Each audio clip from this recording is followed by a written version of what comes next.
Kembali lagi di UT Talks, kita akan melanjutkan obrolan dengan Pak Teddy Rahmat. Nah, ini mau minta nasihat sebetulnya nih Pak, ya. Tentunya saat ini kondisi memang berubah. Tapi dengan kondisi saat ini, kira-kira apa bisnis direction yang tepat ini untuk dari pengamatan Pak Teddy? Ini untuk bekal saya dan teman-teman yang lain, karena kita sekarang juga agak bingung nih Pak. Apa kira-kira ke depan itu bisnis portfolio yang paling pas untuk UT? Silakan Pak Teddy. Kalau menurut saya ya, kalian udah melakukan terbaik lah di Indonesia ya, di distribusi heavy equipment, di mining contractor, di mining. Menurut saya sih apa yang harus bisa dilakukan Indonesia ya sudah habis. Ya udah habis lah. Mungkin masih ada lah kalau kalian mau ke power. Ya. Power kan pasti ada renewable kan. Ya. Ya itu kalian salah satu yang apa? Nanti kan batu bara juga diganti sama renewable. Meskipun aturannya belum main ya itu salah satu yang besar. Nah, nomor 2 adalah kalau mau ya kalian harus jadi BHP lah. Rio Tinto, Glencore. Jangan main di Indonesia aja, main di seluruh dunia. Jadi overseas ya Pak? Overseas, nggak bisa di ini udah habis di Indonesia sih. Iya. Nah kalau dulu kan mungkin kita cari yang kira-kira bisa lebih besar bisnis seperti apa.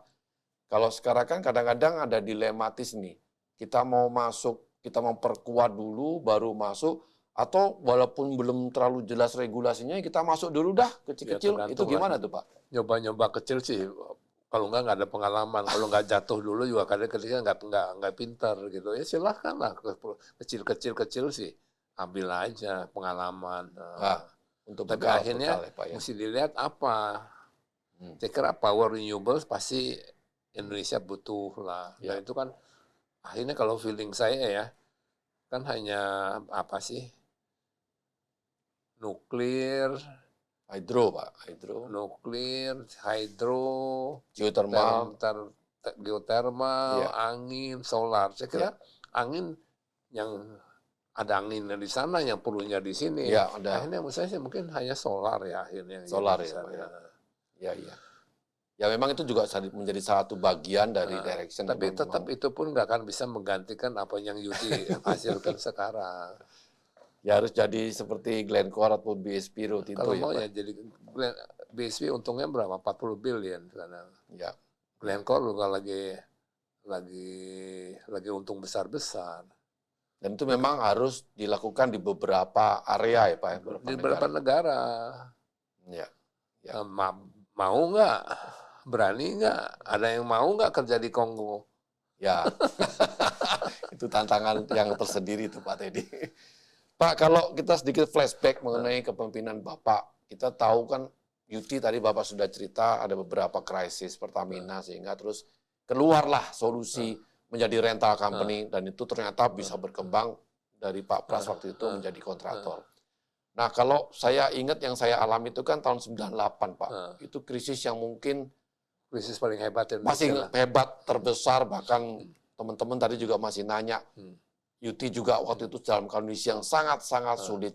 Nah, Bapak sebagai nahkoda dari Astra International, apa kira-kira kunci utama atau boleh dibilang leadership value yang harus menjadi pedoman dalam menghadapi badai seperti itu, Pak? Kan keluar dan ke dalam ya. Keluar menurut saya reputasi kita harus dijaga ya. Jadi hubungan sama bank-bank, sama semua kita harus jaga dengan baik.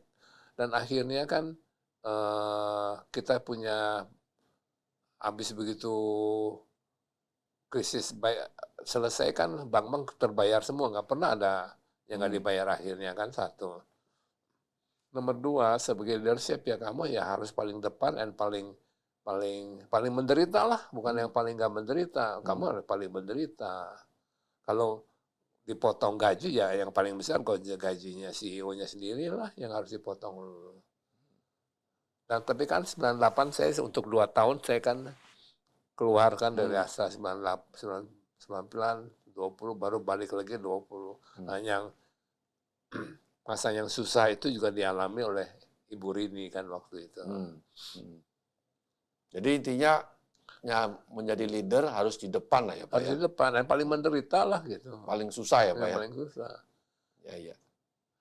Ya, itu yang sangat menarik ya. Bahwa krisis itu kita tahu krisis yang luar biasa, tapi sebagai contoh bahwa Astra bisa sampai berubah dari yang susah dengan 2 tahun kondisi, tapi setelah itu kembali dan ternyata bisa kembali bahkan bisa lebih baik lagi dibandingkan yang grup-grup lain yang mungkin lebih panjang waktu untuk recovery-nya ya Pak ya. Ya ini semakin menarik dan kita harus jeda sejenak. Insana HMJ jangan kemana-mana lagi, kita akan lanjutkan setelah jeda berikut ini.